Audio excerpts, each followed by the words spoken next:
KEAM entrance examination through കേരളത്തിൽ എഞ്ചിനീയറിംഗിനുള്ള option രജിസ്ട്രേഷന്റെ first allotment publish ചെയ്തിരിക്കുന്നു. ഇനി എന്താണ് വിദ്യാർത്ഥികൾ ചെയ്യേണ്ടത്? ഓപ്ഷൻ കൊടുത്തിരിക്കുന്ന എഞ്ചിനീയറിംഗിന് അഡ്മിഷൻ എടുക്കാൻ ആഗ്രഹിക്കുന്ന ഫസ്റ്റ് അലോട്ട്മെന്റ് വന്നിരിക്കുന്ന മുഴുവൻ വിദ്യാർത്ഥികളും മെമ്മോ പ്രിന്റ് ഔട്ട് എടുക്കുക. ആ മെമ്മോയിൽ എനിക്ക് ഏത് കോളേജിൽ, ഏത് എഞ്ചിനീയറിംഗ് കോളേജിൽ, ഏത് കോഴ്സിനാണ് അഡ്മിഷൻ ലഭിച്ചിരിക്കുന്നത്, ഇതിന്റെ ഫീസ് അടയ്ക്കേണ്ടത് എത്ര രൂപ എൻട്രൻസ് കമ്മീഷണറുടെ പേരിൽ അടയ്ക്കണമെന്ന് ആ മെമ്മോയിൽ പറഞ്ഞിരിക്കുന്നു. ഈ ഫീസ് 9-ാം തീയതിക്കും 12-ാം തീയതിക്കും ഇൻ ബിറ്റ്വീൻ ഓൺലൈനായോ പോസ്റ്റ് ഓഫീസ് വഴിയോ ഫീസ് റെമിറ്റ് ചെയ്തിരിക്കണം. ഇങ്ങനെ ഫീസ് എൻട്രൻസ് കമ്മീഷണർക്ക് റെമിറ്റ് ചെയ്യാത്ത ഒരു സ്റ്റുഡന്റിന് അടുത്ത സെക്കൻഡ് റൗണ്ടിലും തേർഡ് റൗണ്ടിലും പങ്കെടുക്കാൻ സാധിക്കത്തില്ല. അതായത് ഈ അലോട്ട്മെന്റ് പ്രോസസ്സിംഗിൽ നിന്നും അവർ ഔട്ട് ആകും.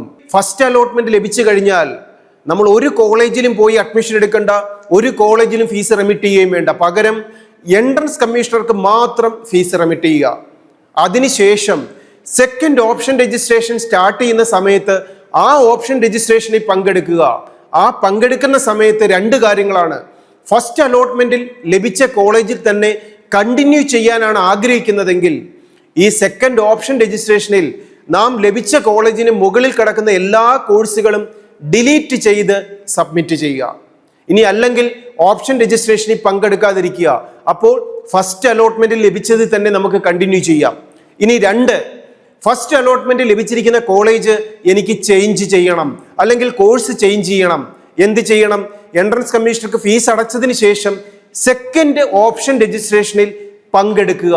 പങ്കെടുക്കുന്നതിനോടൊപ്പം അവിടെ നമുക്ക് ലഭിച്ചിരിക്കുന്ന കോളേജ് എത്രാമത്തെയാണോ അതിന് മുകളിലുള്ളതെല്ലാം അവിടെ നിലനിൽക്കും, ബാക്കിയുള്ളത് ഡിലീറ്റ് ആയി പോകും.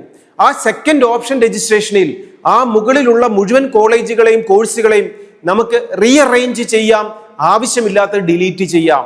1, 2, 3 എന്നുള്ള പ്രയോറിറ്റിയിൽ വേണം അപ്പോഴും കൊടുക്കാൻ. നമുക്കൊരു ചേഞ്ച് ലഭിച്ചാൽ സെക്കൻഡ് അലോട്ട്മെന്റ് വരുന്ന സമയത്ത് നമ്മൾ എൻട്രൻസ് കമ്മീഷണർക്ക് എത്രയാണോ ഫീസ് അടച്ചിരിക്കുന്നത് അതിന്റെ ബാലൻസ് ഫീസ് കോളേജുകളിൽ പോയി റെമിറ്റ് ചെയ്ത് എല്ലാ ഡോക്യുമെന്റ്സുകളും സബ്മിറ്റ് ചെയ്ത് കോളേജുകളിൽ ജോയിൻ ചെയ്യണം. ഫസ്റ്റ് അലോട്ട്മെന്റിൽ കോളേജും കോഴ്സും ലഭിച്ച വിദ്യാർത്ഥികൾ എല്ലാ അഭിനന്ദനങ്ങളും അറിയിക്കുന്നതിനോടൊപ്പം ഒരു കോളേജും ഫസ്റ്റ് അലോട്ട്മെന്റിൽ ലഭിച്ചിട്ടില്ലെങ്കിൽ വിഷമിക്കേണ്ട.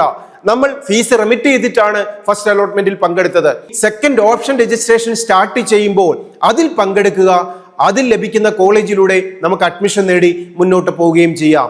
ഇനി എൻട്രൻസിന്റെ പുതിയ ന്യൂസും അപ്ഡേറ്റ്സുമായി കീമോ, നീറ്റോ, മറ്റുള്ള എൻട്രൻസ് പരീക്ഷകൾ ഏതുമാവട്ടെ, ഇതിന്റെ പുതിയ ന്യൂസും അപ്ഡേറ്റ്സുമായി നമുക്ക് വീണ്ടും കാണാം. All the best.